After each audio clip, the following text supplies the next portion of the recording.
My brothers and sisters, I greet you today with a heavy heart, because what I am about to share with you is something that no African leader should ever have to witness in this modern age. Bobi Wine has been arrested. Yes, you heard me correctly. The military has taken him from his own home. And this is something that should concern every single person who believes in freedom and democracy across our beloved continent. My brothers and sisters, when the news reached me about what happened to our brother Bobi Wine in Uganda, I could not believe it at first. But then the evidence started coming. The videos, the statements, the testimonies, and I realized that we are watching history repeat itself in the worst possible way. This is why I must speak today. I must speak because silence in the face of injustice makes us accomplices to that injustice. Let me tell you exactly what has transpired in Uganda. Let me give you the details so that you can understand the gravity of what is happening. The opposition leader Bobi Wine, the man who has been fighting for the rights of Ugandan people, the man who has been standing up against oppression, he has been forcibly removed from his residence. And the way they did it, my brothers and sisters, this was not an arrest. No. This was an abduction. This was a kidnapping, carried out by state forces. The information that we have received, and this comes from the NUP members themselves, the members of Bobi Wine's party. They are the ones who broke this news to the world.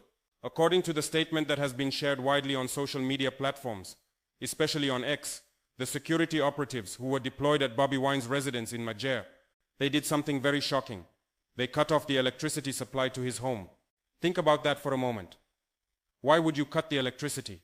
It is simple. They wanted to operate in darkness. They wanted to hide what they were doing from the eyes of the world. But that is not all they did. After cutting the power, these security forces proceeded to destroy the electric fence that was protecting the perimeter of Bobi Wine's compound. They destroyed it completely. And you know what else they did? They violently assaulted the private security guards who were stationed there. These guards, they had committed no offense. They were simply doing their job, protecting the home where they work. But they were beaten, they were assaulted, just for being there. Now there are videos that have been circulating online.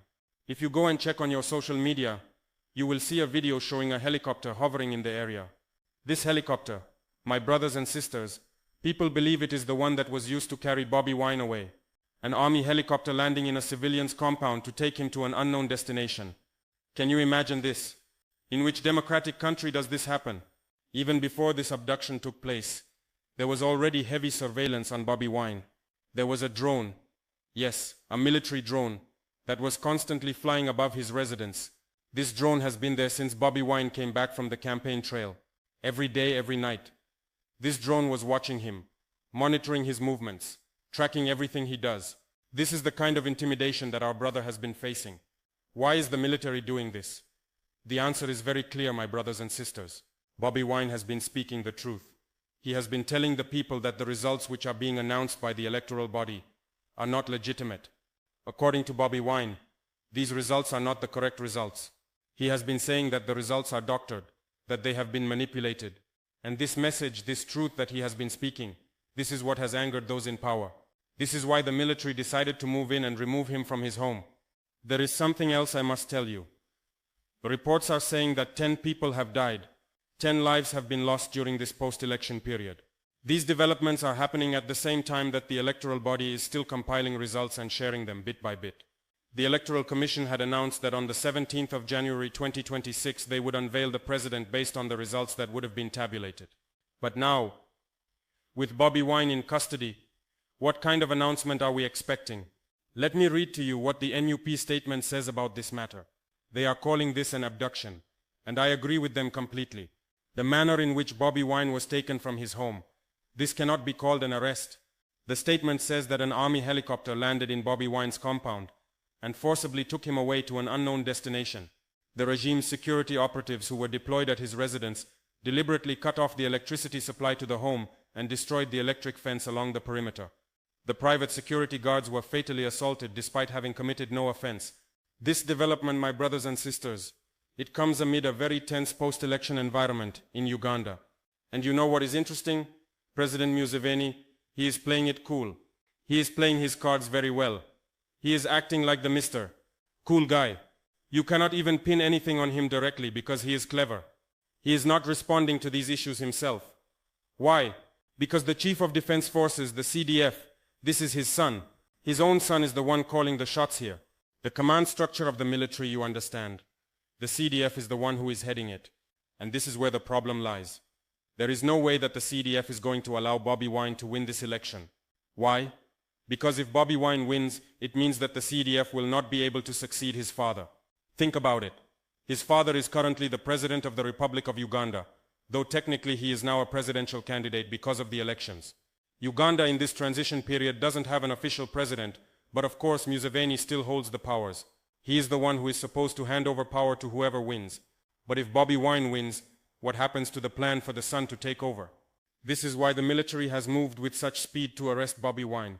When I look at what is happening in Uganda, I see a pattern. I see a strategy. Museveni thinks he is being smart.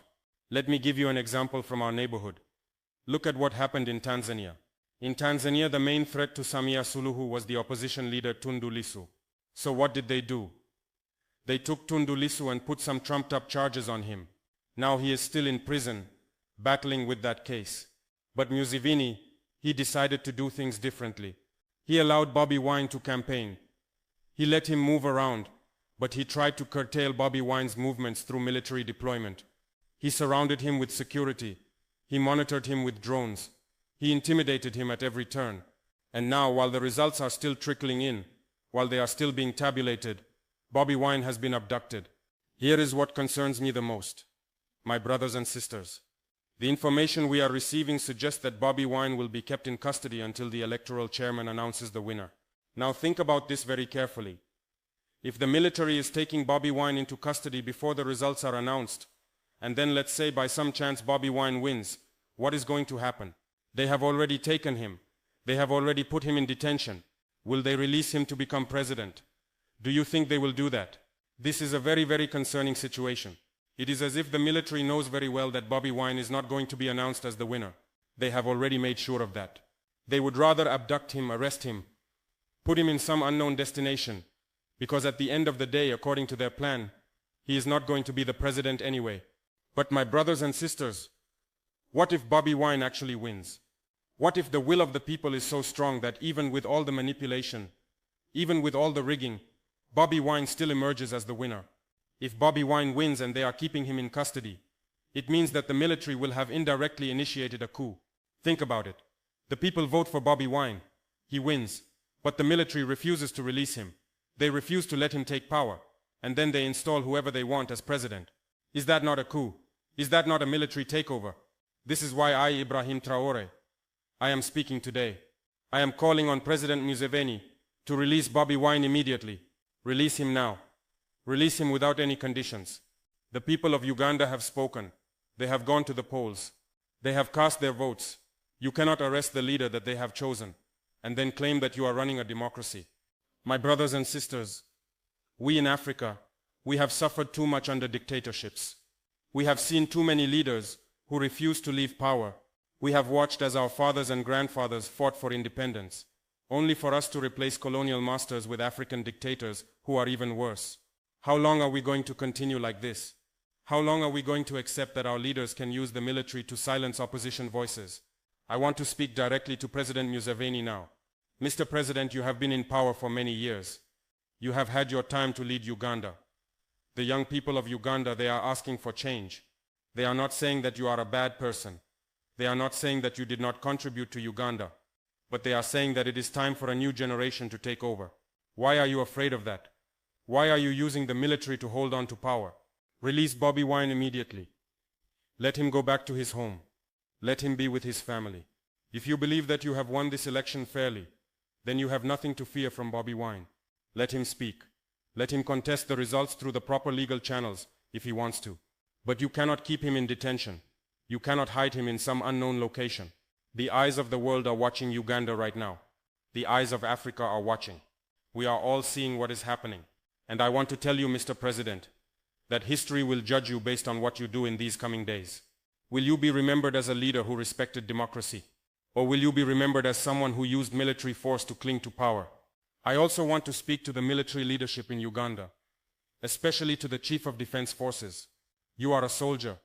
You took an oath to protect the Constitution of Uganda. You took an oath to protect the people of Uganda. You did not take an oath to protect one family's grip on power. The military should be neutral. The military should not be taking sides in political matters. When you send a helicopter to abduct an opposition leader, you are not serving Uganda. You are not serving the people. You are serving the interests of a few individuals who want to maintain power at any cost. Is this what you want your legacy to be? Is this what you want history to say about you? My brothers and sisters, I know that some people will say that I should not be speaking about the internal affairs of another country. They will say that I am interfering. But I say to them, we are all Africans. What happens in Uganda affects all of us. When democracy is under attack in one African country, it threatens democracy everywhere on our continent. This is not about me wanting to interfere in Uganda's affairs. This is about me standing up for what is right. This is about me using my voice to speak for those who have been silenced. Bobi Wine cannot speak right now because he is in detention. His supporters are afraid to speak because they might be arrested too. So I will speak for them. The people of Uganda deserve better than this. They deserve to have their votes counted fairly. They deserve to have their chosen leaders take office. They deserve to live in a country where they can express their political opinions without fear of military helicopters landing in their compounds. I have seen with my own eyes what happens when leaders refuse to listen to their people. I have seen the anger that builds up. I have seen how societies can explode when people feel that they have no other way to bring about change. Mr. President Museveni, do not push the people of Uganda to that point. Do not push them to desperation. Release Bobi Wine now. Open up the democratic space. If you have won this election fairly, then prove it. Allow international observers to verify the results. Allow transparency in the counting process. Allow opposition parties to present their evidence if they believe there has been fraud. This is how democracy works. To the people of Uganda, I want to say to you, do not lose hope. I know that what is happening now is very discouraging. I know that it feels like your voices do not matter.